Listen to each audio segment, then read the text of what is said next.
This is going to be very weird. Very weird indeed. Oh, hey guys. I'm the science fairy. you can tell because I've got the wings here. Yeah. Well, I know, obviously, not all fairies are female. You gotta have males too, right? I mean, geez. We are biological creatures after all. Anyways, I'm here to give you a... What are you doing here? Why are you playing a guitar? I'm kind of in the middle of something. Is that my shirt? Where did you get that? Were you going through my things again? I'm sorry, folks. Here's your video. I'm gonna have to take care of this. Go on, get out of here. Go on. Hey Brace, so this week we're talking all about motion. You're going to be learning about things like velocity, or speed, or displacement and distance. And you're going to have to look at graphs and discern how fast an object is moving, if an object is moving at all. And you're going to have to take a look at different numbers and figure out how to calculate rates. Basically, you're just taking distance and dividing it by time, and that gives you your rate. So it's actually fairly simple. But we're going to get some practice with this week. And instead of just setting you loose on something and having no instruction from your wonderful teacher, Mr. Clemmons, I thought I'd go on ahead and give you a few examples to make the content kind of percolate and, marinate on your noggins a little bit. So, with that, let's start talking about some of the concepts in this week's assignments. So when we talk about motion, we talk about it in the amount of distance you travel in a given time. And that's what gives you your rate. Now, things like velocity, that requires not just how fast something is moving, the distance traveled in a given amount of time, but you also have to indicate what direction. So speed is just how fast you're moving, 50 miles an hour, or 50 kilometers an hour. Velocity, on the other hand, is when you take the speed and you say, or give it a direction. So now you have a vector. So I would be traveling, say, 55 miles an hour due north. Now it's velocity. They're basically the same number, just, again, one has a direction attached to it. Obviously, the more distance I travel in a given amount of time, the faster I'm going. And I liken this to, well, Dragon Ball Z. At the beginning of the series, you saw Goku. He could fly around pretty fast, but it still took him a long time to get places, and he had to jump on his flying cloud Nimbus and have him zip him around the planet. And then as he became a Super Saiyan and had more power, he was able to move faster and faster and could travel around the planet much more quickly. And once he became Super Saiyan, he also learned the instant transmission technique, which allowed him to travel vast distances in what seemed like an instant. All of those things deal with the rate of speed, or, depending on if we're describing which direction, the rate of velocity. So as you can see, I'm out here in front of your high school, Bonner Springs High School, here in Bonner Springs, Kansas. But I've never seen the Great Wall of China. And like I said, Goku can move at pretty high speeds, even when he's running. So why don't I give it a shot? I want to power up first. Alright, I'm ready. That was pretty fast. Alright, here we go.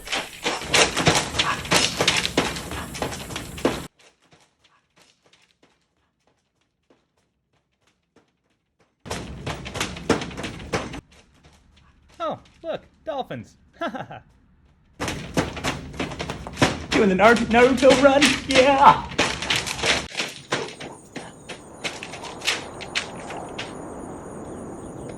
Whew.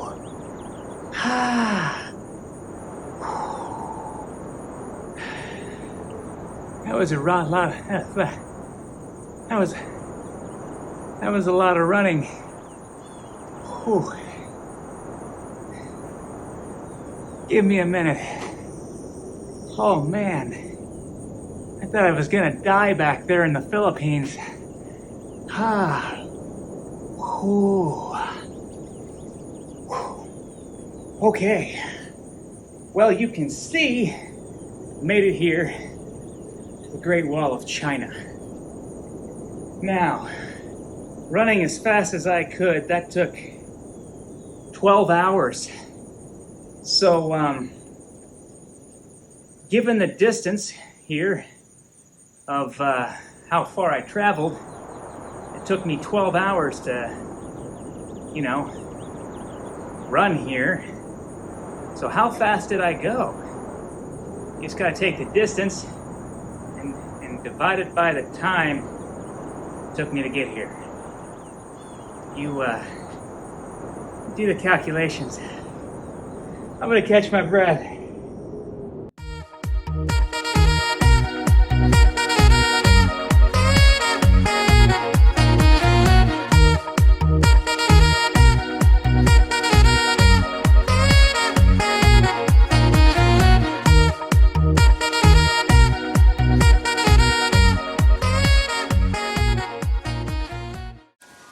So on our problem here, we have Mr. Clemmons going 6,596 miles, and he did that in 12 hours.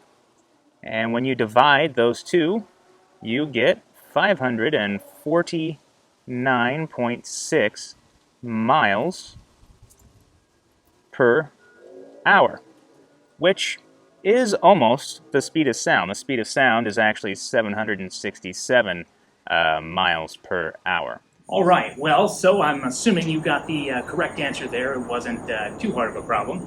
So, now that I'm at the Great Wall of China, there's a lot to do here, but let's go on ahead and continue with the lesson. So, I kind of need to get back to Bonner Springs. I do live just down the road, so what if I just fly there instead? I mean, Goku can fly, and that generally gets you there pretty quick, so let's give it a shot. Are you ready to watch your awesome science teacher fly through the sky? You know what's going to happen. It's going to be so great. Check it out. You ready? Yeah! Look, I'm flying! I'm flying! All right, so check this out. Oh, hey guys. Yeah, I'm still flying there. I'll get back to you in a minute. Whee! Whee! Hey, look, some rice-a-roni. Cool. Whee!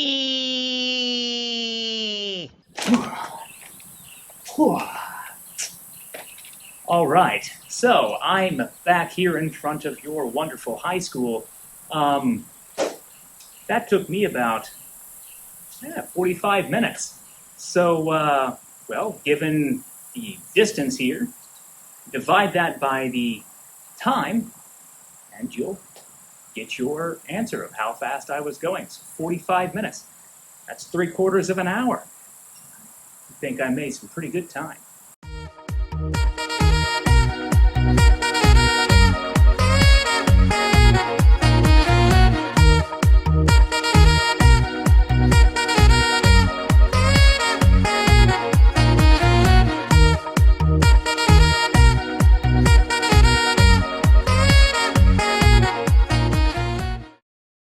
Okay, so this time Mr. Clemmons decided to power up and fly, and he went the same distance, 6,596 miles. Oops. And he did that in 45 minutes, so he was moving very quickly. We want to go ahead and convert our units now. Let's go ahead and do that, so we just do one calculation and get it all done. So we want to get this to miles per hour, and we would get an answer in miles per minute if we just did this calculation straight up. So what we want to do is get the cancel these out. So how many minutes are in an hour? Well, that's 60. So we're going to multiply this by 60 minutes per hour. And if I do this multiplication, the minutes cross out, they cancel each other out, and what we're left with is miles per hour. Notice that's on the bottom there. So when we do this calculation, we divide this and we multiply it by 60 minutes per hour, we get 8,794.6 miles per hour, which is about 1,800 miles per hour faster than a satellite orbiting around the Earth. So it's moving very, very fast. So, you know, running really fast is good and all. It's a bit exhausting. And flying is pretty awesome because you can do a lot of sightseeing. But when you gotta get someplace right now, you know what to do. It's instant transmission. Everyone can do that, right? Let's get back to the Great Wall of China. Huh?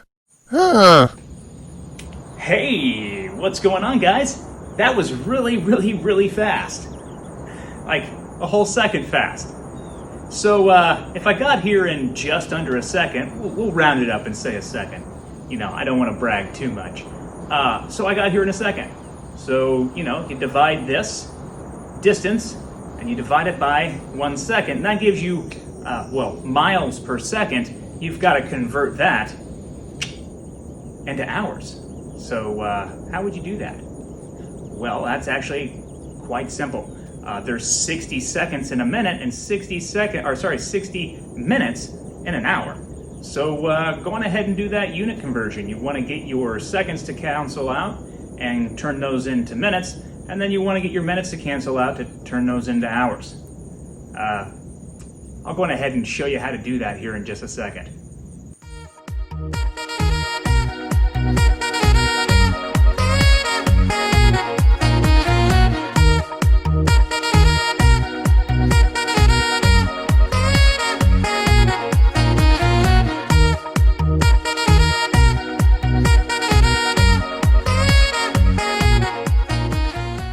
Okay, so for this last question here, Mr. Clemmons used instant transmission to go the exact same distance all the way to the Great Wall of China.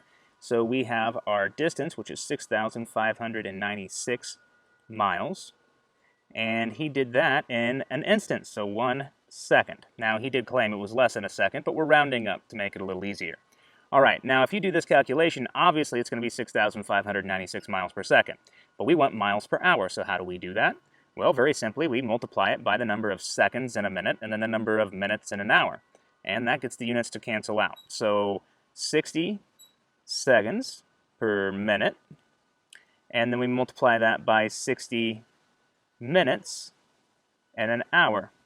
And what you see here is you cancel out the seconds because it's a second divided by a second, and you cancel out the minutes because it's minutes divided by minutes, and what you have left is miles per hour. So that gives us a very large number of 745,600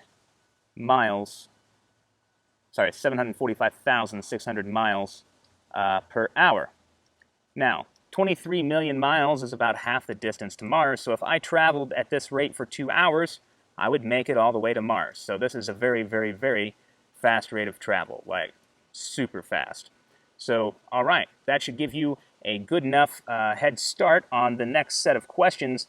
Next step is for you to go over to the Google form and practice out a few without my help. Now, being a Google form, it will give you or let you know whether or not you got the correct answer or not, and there will be a breakdown of how to do it. If you would like to retake it until you get the grade that you like, you are welcome to do that as well. And since I'm letting you do that, I'll go on ahead and make this a quiz to kind of help boost some of your performance grades on the gradebook. Nice, easy way for us to get some practice on doing some simple math and, you know, help us out if we're struggling a little bit after quarter one. So I hope you enjoyed the video. I'll catch you later.